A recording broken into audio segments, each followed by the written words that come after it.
ಪಾಠ 5 ಹೂವಾದ ಹುಡುಗಿ ಪ್ರಶ್ನೋತ್ತರಗಳು. ಕೃತಿಕಾಕಾರರ ಪರಿಚಯ. ಎ.ಕೆ. ರಾಮಾನುಜನ್. ಪೂರ್ಣ ಹೆಸರು ಅತ್ತಿಪಟ್ಟು ಕೃಷ್ಣಸ್ವಾಮಿ ರಾಮಾನುಜನ್. ಕಾಲ 16-3-1929. ಸ್ಥಳ ಮೈಸೂರು.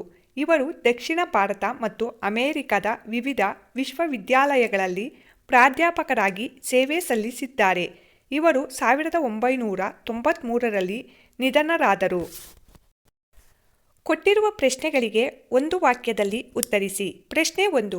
ಮುದುಕಿಯ ಕಿರಿಯ ಮಗಳು ಏಕೆ ಹೂವಿನ ಗಿಡವಾದಳು? ಉತ್ತರ: ಮುದುಕಿಯಾಗಿದ್ದರೂ ಕೂಲಿ ಮಾಡಿ ತಮ್ಮನ್ನು ಸಾಕುತ್ತಿದ್ದ ತಾಯಿಗೆ ಹೂ ಮಾರಿ ಅವಳಿಗೆ ಸಹಾಯ ಮಾಡಬೇಕೆಂದು ಕಿರಿಯ ಮಗಳು ಹೂವಿನ ಗಿಡವಾದಳು. ಪ್ರಶ್ನೆ 2. ದೊರೆಯ ಹೆಂಡತಿ ಹೂವಿಗೆ ಎಷ್ಟು ಹಣ ಕೊಟ್ಟಳು? ಉತ್ತರ: ದೊರೆಯ ಹೆಂಡತಿ ಹೂವಿಗೆ ಒಂದು ಮೊಗೆ ಅಂದರೆ ಬೊಗಸೆ ಹಣ ಕೊಟ್ಟಳು. ಪ್ರಶ್ನೆ 3. ಹೂವಾಗುವ ಹುಡುಗಿಯ ವಿಚಾರವನ್ನು ದೊರೆಯ ಮಗ ಯಾರ ಬಳಿ ಹೇಳಿದ? ಉತ್ತರ: ಹೂವಾಗುವ ಹುಡುಗಿಯ ವಿಚಾರವನ್ನು ದೊರೆಯ ಮಗ ಮಂತ್ರಿಯ ಮಗನ ಬಳಿ ಹೇಳಿದನು.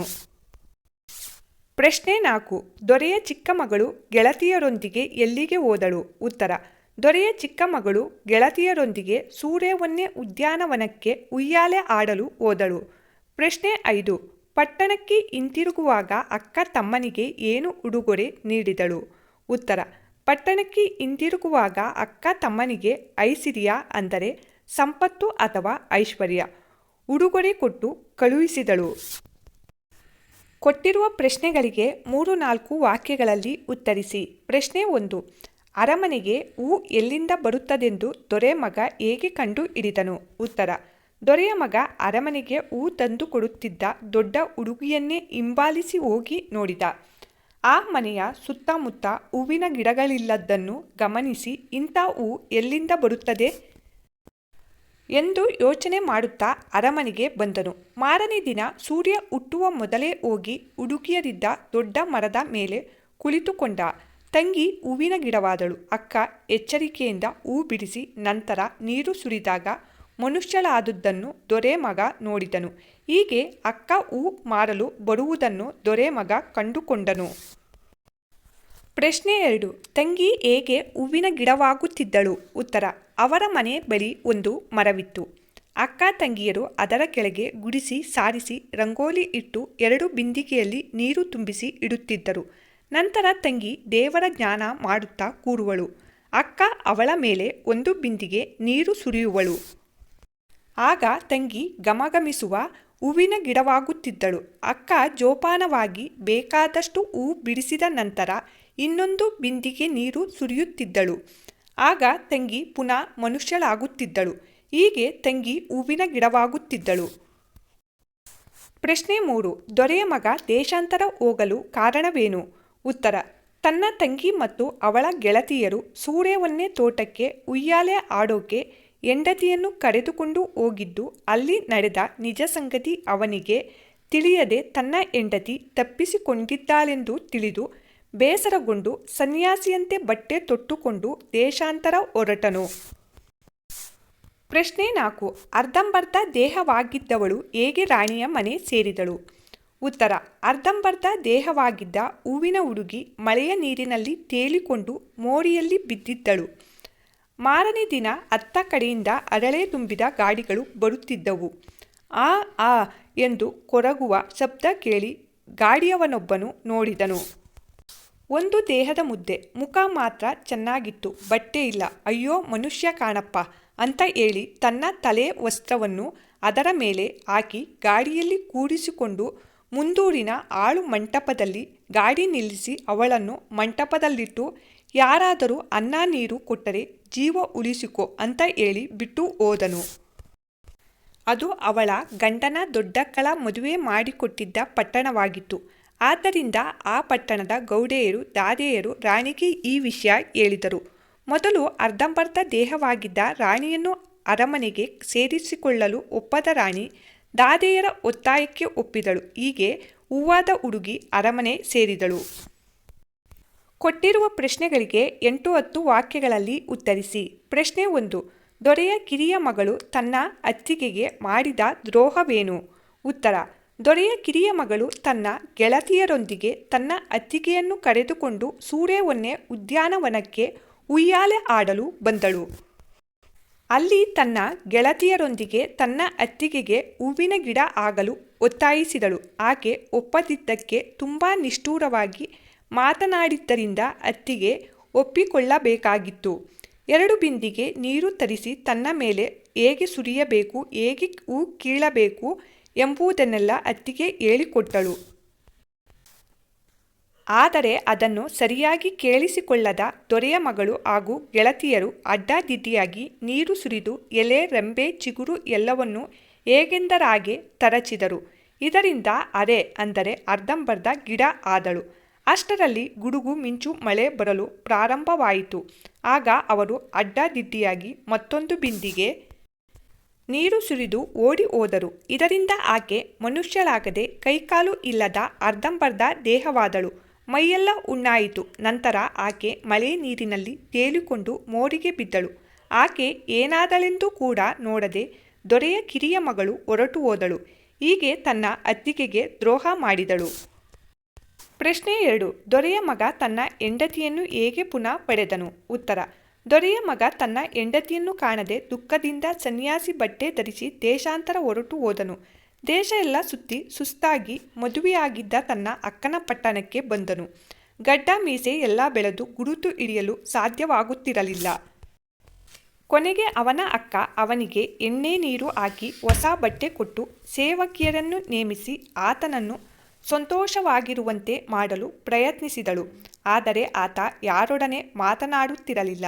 ಕೊನೆಗೆ ದಾದಿಯರು ಹೂವಾಗುವ ಗಿಡದ ಹುಡುಗಿಯನ್ನು ಶೃಂಗರಿಸಿ ಅವನ ಮಂಚದ ಮೇಲೆ ಕುಳ್ಳರಿಸಿದರು. ಸ್ವಲ್ಪ ಹೊತ್ತಿನ ನಂತರ ಆಕೆಯ ನರಳಾಟದ ಶಬ್ದ ಕೇಳಿ ಆಕೆಯನ್ನು ನೋಡಿದ. ನಂತರ ತನ್ನ ಹೆಂಡತಿ ಎಂದು ಗುರುತು ಹಿಡಿದು ಏನಾಯಿತೆಂದು ಕೇಳಿದಾಗ ಆಕೆ ನಡೆದ ಘಟನೆಯನ್ನು ಹೇಳುತ್ತಾಳೆ. ಮುಂದೇನು ಎಂದು ಕೇಳಲು ಆಕೆ 2 ಬಿಂದಿಗೆ ನೀರು ತರಿಸಿ ಮೊದಲು 1 ಬಿಂದಿಗೆ ನೀರು ಸುರಿಸಿ ನಂತರ ನಿಧಾನವಾಗಿ ರೆಂಬೆ ಎಲೆಗಳನ್ನು ನಿಧಾನವಾಗಿ ಜೋಡಿಸಿ ಪೂರ್ಣ ಗಿಡವಾದ ನಂತರ ಮತ್ತೊಂದು ಬಿಂದಿಗೆ ನೀರು ಸುರಿಯಿರಿ ಎಂದಳು. ದೊರೆಯ ಮಗ ಹಾಗೆಯೇ ಮಾಡಿದನು. ಅರ್ಧಂಬರ್ಧ ದೇಹವಾಗಿದ್ದ ಅವಳು ಮನುಷ್ಯಳಾದಳು. ಹೀಗೆ ತನ್ನ ಹೆಂಡತಿಯನ್ನು ಪಡೆದನು. ಸಂದರ್ಭ ಸಹಿತ ಸ್ವಾರಸ್ಯವನ್ನು ವಿವರಿಸಿ. ಸಂದರ್ಭ 1. ಅಕ್ಕಯ್ಯ, ಅಮ್ಮನಿಗೆ ಹೇಳಬೇಡ, ಮುಚ್ಚಿಡು. ಆಯ್ಕೆ. ಈ ವಾಕ್ಯವನ್ನು ಎ.ಕೆ. ರಾಮಾನುಜನ್ ಅವರು ಸಂಪಾದಿಸಿರುವ ಸಾಲು ಸಂಪಿಗೆ ನೆರಳು ಕೃತಿಯಿಂದ ಆರಿಸಿಕೊಳ್ಳಲಾಗಿರುವ ಹೂವಾದ ಹುಡುಗಿ ಎಂಬ ಜಾನಪದ ಕಥೆಯಿಂದ ಆರಿಸಿಕೊಳ್ಳಲಾಗಿದೆ. ಸಂದರ್ಭ. ಕಿರಿಯ ತಂಗಿ ಹೂವಿನ ಗಿಡವಾಗಿ ಗಿಡದ ಹೂವನ್ನು ಹಿರಿಯ ಹುಡುಗಿ ಬಿಡಿಸಿಕೊಂಡು ಅರಮನೆಯಲ್ಲಿ ದೊರೆಯ ಹೆಂಡತಿಗೆ ಮಾರಿದಾಗ ರಾಣಿಯು 1 ಮೊಗೆ ಹಣ ಕೊಟ್ಟಳು. ಅಕ್ಕ ಮೊಗೆ ಹಣವನ್ನು ತಂದು ತಂಗಿಗೆ ತೋರಿಸಿದಳು. ಆ ಸಂದರ್ಭದಲ್ಲಿ ತಂಗಿಯು ಅಕ್ಕಯ್ಯ, ಅಮ್ಮನಿಗೆ ಹೇಳಬೇಡ, ಮುಚ್ಚಿಡು ಎನ್ನುತ್ತಾಳೆ. ಸ್ವಾರಸ್ಯ. ಇಲ್ಲಿ ವಯಸ್ಸಾದ ತಮ್ಮ ತಾಯಿಗೆ ಸಹಾಯ ಮಾಡಬೇಕೆಂಬ ಹೆಣ್ಣು ಮಕ್ಕಳ ಮನೋಭಾವ ಮತ್ತು ಸಂಪಾದನೆ ಮಾಡಿದ ಹಣವನ್ನು ತಾಯಿಗೆ ತೋರಿಸಿದರೆ ಎಲ್ಲಿಂದ ಬಂತು ಎಂದು ಬೈಯುವಳೋ ಎಂಬ ಅಂಜಿಕೆ ಇಲ್ಲಿ ಸ್ವಾರಸ್ಯಪೂರ್ಣವಾಗಿ ವ್ಯಕ್ತವಾಗಿದೆ. ಸಂದರ್ಭ 2. ಈ ಸಂಪತ್ತಿಗೇಕೆ ನನ್ನ ಮದುವೆ ಆದಿರಿ? ಆಯ್ಕೆ. ಈ ವಾಕ್ಯವನ್ನು ಎ.ಕೆ. ರಾಮಾನುಜನ್ ಅವರು ಸಂಪಾದಿಸಿರುವ ಸಾಲು ಸಂಪಿಗೆ ನೆರಳು ಕೃತಿಯಿಂದ ಆರಿಸಿಕೊಳ್ಳಲಾಗಿರುವ ಹೂವಾದ ಹುಡುಗಿ ಎಂಬ ಜಾನಪದ ಕಥೆಯಿಂದ ತೆಗೆದುಕೊಳ್ಳಲಾಗಿದೆ. ಸಂದರ್ಭ. ರಾಜನ ಮಗನು ಹೂವಿನ ಗಿಡವಾಗುತ್ತಿದ್ದ ಕಿರಿಯ ಹುಡುಗಿಯನ್ನು ಮದುವೆಯಾದ ಮೊದಲ ದಿನ ಒಟ್ಟಿಗೆ ಇದ್ದಾಗ ಅವರು ಮಾತನಾಡಲಿ ಅಂತ ಅವಳು, ಅವಳೇ ಮಾತಾಡಲಿ ಅಂತ ಅವನು, ಹೀಗೆ ಇಬ್ಬರು ಮೌನವಾಗಿ ಸುಮ್ಮನಿದ್ದರು. ಆ ಸಂದರ್ಭದಲ್ಲಿ ಆ ಹುಡುಗಿ, ಈ ಸಂಪತ್ತಿಗೇಕೆ ನನ್ನ ಮದುವೆ ಆದಿರಿ ಎಂದು ರಾಜಕುಮಾರನನ್ನು ಕೇಳುತ್ತಾಳೆ. ಸ್ವಾರಸ್ಯ. ಇಲ್ಲಿ ಹೊಸದಾಗಿ ಮದುವೆಯಾದ ಗಂಡ ಹೆಂಡತಿಯ ನಡುವಿನ ಸಂಕೋಚ ಹಾಗೂ ಅವಳನ್ನು ಹೂವಿನ ಗಿಡವಾಗಿಸಲು ರಾಜಕುಮಾರ ಮೌನವಾಗಿದ್ದ ರೀತಿ ಸ್ವಾರಸ್ಯಪೂರ್ಣವಾಗಿ ಮೂಡಿಬಂದಿದೆ. ಸಂದರ್ಭ 3. ಯಾರಾದರೂ ಅನ್ನ ನೀರು ಕೊಟ್ಟರೆ ಜೀವ ಉಳಿಸಿಕೋ. ಆಯ್ಕೆ. ಎ.ಕೆ. ರಾಮಾನುಜನ್ ಅವರು ಸಂಪಾದಿಸಿರುವ ಸಾಲು ಸಂಪಿಗೆ ನೆರಳು ಕೃತಿಯಿಂದ ಆರಿಸಿಕೊಳ್ಳಲಾಗಿರುವ ಹೂವಾದ ಹುಡುಗಿ ಎಂಬ ಜಾನಪದ ಕಥೆಯಿಂದ ತೆಗೆದುಕೊಳ್ಳಲಾಗಿದೆ. ಸಂದರ್ಭ. ರಾಜನ ಕಿರಿಯ ಮಗಳ ದ್ರೋಹದಿಂದ ಅರ್ಧಂಬರ್ಧ ಮನುಷ್ಯಳಾಗಿದ್ದ ಹೂವಾಗುವ ಹುಡುಗಿಯು ಮಳೆಯಲ್ಲಿ ತೇಲಿಕೊಂಡು ಹೋಗಿ ಮೋರಿಯಲ್ಲಿ ಬಿದ್ದಿದ್ದಾಗ ಗಾಡಿಯಲ್ಲಿ ಹೋಗುತ್ತಿದ್ದವನೊಬ್ಬ ನೋಡಿ ಬಟ್ಟೆ ಇಲ್ಲದೆ ಬಿದ್ದಿದ್ದ ಅವಳಿಗೆ ತನ್ನ ತಲೆಯಲ್ಲಿದ್ದ ವಸ್ತ್ರ ಹಾಕಿ ಗಾಡಿಯಲ್ಲಿ ಕೂರಿಸಿಕೊಂಡು ಹೋಗಿ ಮುಂದೆ ಒಂದು ಊರಿನ ಮಂಟಪದಲ್ಲಿಟ್ಟು ಹೋಗುವ ಸಂದರ್ಭದಲ್ಲಿ ಯಾರಾದರೂ ಅನ್ನ ನೀರು ಕೊಟ್ಟರೆ ಜೀವ ಉಳಿಸಿಕೊ ಅಂತ ಹೇಳಿ ಹೋಗುತ್ತಾನೆ. ಸ್ವಾರಸ್ಯ: ಇಲ್ಲಿ ಗಾಡಿಯವನು ಆ ಹುಡುಗಿಗೆ ತೋರಿದ ಮಾನವೀಯತೆ ಸ್ವಾರಸ್ಯಪೂರ್ಣವಾಗಿ ಮೂಡಿಬಂದಿದೆ. ಸಂದರ್ಭ 4. ಅವಳನ್ನು ನೋಡಿದರೆ ನಿಮ್ಮ ತಮ್ಮನ ಹೆಂಡತಿಯಂತೆ ಕಾಣ್ತಾಳೆ. ಆಯ್ಕೆ: ಈ ವಾಕ್ಯವನ್ನು ಎ.ಕೆ. ರಾಮಾನುಜನ್ ಅವರು ಸಂಪಾದಿಸಿರುವ ಸಾಲು ಸಂಪಿಗೆ ನೆರಳು ಕೃತಿಯಿಂದ ಆರಿಸಿಕೊಳ್ಳಲಾಗಿರುವ ಹೂವಾದ ಹುಡುಗಿ ಎಂಬ ಜಾನಪದ ಕಥೆಯಿಂದ ಈ ವಾಕ್ಯವನ್ನು ತೆಗೆದುಕೊಳ್ಳಲಾಗಿದೆ. ಸಂದರ್ಭ: ಊರಿನ ಮಂಟಪದಲ್ಲಿದ್ದ ಹೂವಾದ ಹುಡುಗಿಯನ್ನು ಆ ಮಾರ್ಗದಲ್ಲಿ ನೀರು ತೆಗೆದುಕೊಂಡು ಖಾಲಿ ಬಿಟ್ಟ ಜಾಗವನ್ನು ಸೂಕ್ತ ಪದಗಳಿಂದ ತುಂಬಿರಿ. 1. ನೋಡಕ್ಕಯ್ಯ, ನಾನಿಲ್ಲಿ ಡ್ಯಾಸ್ ಸ್ನಾನ ಮಾಡಿ ಕೂತ್ಕೋತೀನಿ. ಉತ್ತರ: ದೇವರ. 2. ಅವರು ಮಾತಾಡಿಸಲೇ ಇಲ್ಲವಲ್ಲ, ಮತ್ತೇಕೆ ಡ್ಯಾಸ್ ಯಾದರು? ಉತ್ತರ: ಮದುವೆ. 3. ನರ ಮನುಷ್ಯರು ಡ್ಯಾಸ್ ಆಗೋದುಂಟೆ? ಉತ್ತರ: ಹೂವಿನ ಗಿಡ. 4. ದಿನವಾಯಿ ಮೈಮೇಲಿನ ಗಾಯಗಳಿಗೆ ಡ್ಯಾಸ್ ಹಾಕಿ ವಾಸಿ ಮಾಡಿದರು. ಉತ್ತರ: ಔಷಧ. ಭಾಷಾ ಚಟುವಟಿಕೆ. ಕೊಟ್ಟಿರುವ ಪ್ರಶ್ನೆಗಳಿಗೆ ಉತ್ತರಿಸಿ. ಪ್ರಶ್ನೆ 1. ನಾಮ ಪ್ರಕೃತಿಗಳ ವಿಧಗಳ್ಯಾವುವು? ಉತ್ತರ: ನಾಮ ಪ್ರಕೃತಿಯ ವಿಧಗಳು: ವಸ್ತುವಾಚಕ, ಗುಣವಾಚಕ, ಸಂಖ್ಯಾವಾಚಕ, ಸಂಖ್ಯಾಯವಾಚಕ, ಭಾವನಾಮ, ಪರಿಮಾಣವಾಚಕ, ದಿಗ್ವಾಚಾಯ, ಸರ್ವನಾಮ. ಪ್ರಶ್ನೆ 2. ಭಾವನಾಮ ಎಂದರೇನು? ಉತ್ತರ: ವಸ್ತು ಮತ್ತು ಕ್ರಿಯೆಗಳ ಭಾವವನ್ನು ತಿಳಿಸುವ ಪದಗಳಿಗೆ ಭಾವನಾಮ ಎನ್ನುವರು. ಉದಾಹರಣೆಗೆ: ಬಿಳಿದರ ಭಾವ ಬಿಳುಪು, ಹಿರಿದರ ಭಾವ ಹಿರಿಮೆ, ನೋಡುವುದರ ಭಾವ ನೋಟ. ಪ್ರಶ್ನೆ 3. ಸರ್ವನಾಮ ಎಂದರೇನು? ವಿಧಗಳ್ಯಾವುವು? ಉತ್ತರ: ನಾಮಪದಗಳ ಬದಲಾಗಿ ಉಪಯೋಗಿಸುವ ಪದಗಳಿಗೆ ಸರ್ವನಾಮಗಳೆನ್ನುವರು. ಇವುಗಳನ್ನು 3 ವಿಧಗಳಾಗಿ ವಿಂಗಡಿಸಲಾಗಿದೆ. 1. ಪುರುಷಾರ್ಥಕ ಸರ್ವನಾಮ, 2. ಪ್ರಶ್ನಾರ್ಥಕ ಸರ್ವನಾಮ, 3. ಆತ್ಮಾರ್ಥಕ ಸರ್ವನಾಮ. ಪ್ರಶ್ನೆ 4. ಪುರುಷಾರ್ಥಕ ಸರ್ವನಾಮಗಳಲ್ಲಿ ಎಷ್ಟು ವಿಧ? ಉತ್ತರ: ಪುರುಷಾರ್ಥಕ ಸರ್ವನಾಮಗಳಲ್ಲಿ 3 ವಿಧ. ಅವುಗಳೆಂದರೆ: ಉತ್ತಮ ಪುರುಷ, ನಾನು ನಾವು, ಮಧ್ಯಮ ಪುರುಷ, ನೀನು ನೀವು, ಪ್ರಥಮ ಪುರುಷ ಅಥವಾ ಅನ್ಯ ಪುರುಷ, ಅವನು ಇವನು, ಅವಳು ಇವಳು, ಅವರು ಇವರು, ಅದು ಅವು, ಇದು ಇವು. ಪ್ರಾಯೋಗಿಕ ಭಾಷಾಭ್ಯಾಸ. ಕೊಟ್ಟಿರುವ ಪದಗಳಲ್ಲಿರುವ ರೂಢ, ಅನ್ವರ್ಥ ಮತ್ತು ಅಂಕಿತ ನಾಮಗಳನ್ನು ವಿಂಗಡಿಸಿ ಬರೆದಿದೆ. ರೂಢನಾಮ: ರಾಜ, ಕಾಳಿ. ಅನ್ವರ್ಥನಾಮ: ವ್ಯಾಪಾರಿ, ದೇವಸ್ಥಾನ. ಅಂಕಿತನಾಮ: ಅಡಗೂರು, ಕಾಲ.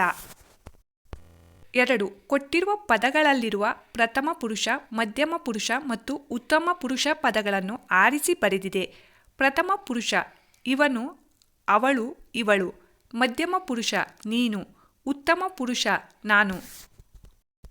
ಚಟುವಟಿಕೆ. ಕೊಟ್ಟಿರುವ ಪದಗಳನ್ನು ಸ್ವಂತ ವಾಕ್ಯ ಬಳಸಿ ಬರೆಯಿರಿ. ಜ್ಞಾನ ಮಾಡು: ನಾನು ಪ್ರತಿನಿತ್ಯ 10 ನಿಮಿಷಗಳ ಕಾಲ ದೇವರ ಜ್ಞಾನ ಮಾಡುತ್ತೇನೆ. ಬಡವರು: ಬಡವರಿಗಾಗಿ ಸರ್ಕಾರ ಅನ್ನಭಾಗ್ಯ ಯೋಜನೆಯನ್ನು ಜಾರಿಗೆ ತಂದಿದೆ. ಸಂಪಾದನೆ: ವಿದ್ಯಾವಂತರಾಗಿ ನಾವು ಒಳ್ಳೆಯ ರೀತಿಯಲ್ಲಿ ಹಣ ಸಂಪಾದನೆ ಮಾಡಬೇಕು. ಉಡುಗೊರೆ: ನನ್ನ ಹುಟ್ಟು ಹಬ್ಬಕ್ಕೆ ನನ್ನ ಅಣ್ಣ ನನಗೆ ತುಂಬ ಇಷ್ಟವಾದ ಸೈಕಲ್ ಅನ್ನು ಉಡುಗೊರೆಯಾಗಿ ನೀಡಿದರು. ಕೊಟ್ಟಿರುವ ವಾಕ್ಯಗಳನ್ನು ಗ್ರಾಂಥಿಕ ರೂಪದಲ್ಲಿ ಬರೆಯಿರಿ. 1. ನೀನು ಹೂ ತಕ್ಕೊಂಡು ಹೋಗಿ ಮಾರ್ಕೊಂಡು ಬಂದ್ಬಿಡೆ. ಗ್ರಾಂಥಿಕ ರೂಪದಲ್ಲಿ: ನೀನು ಹೂವು ತೆಗೆದುಕೊಂಡು ಹೋಗಿ ಮಾರಿಕೊಂಡು ಬಂದು ಬಿಡೆ. 2. ದಾದಿಯರು ಗೋಗಡದದ್ದಕ್ಕೆ ಒಪ್ಕೊಳ್ತಾಳೆ. ಗ್ರಾಂಥಿಕ ರೂಪ: ದಾದಿಯರು ಗೋಗಡದದ್ದಕ್ಕೆ ಒಪ್ಪಿಕೊಳ್ಳುತ್ತಾಳೆ. 3. ತಾಯಿ ಅಣ್ಣನ ಕೇಳ್ಕೊಂಡು ಕರ್ಕೊಂಡು ಹೋಗು ಅಂತಾಳೆ.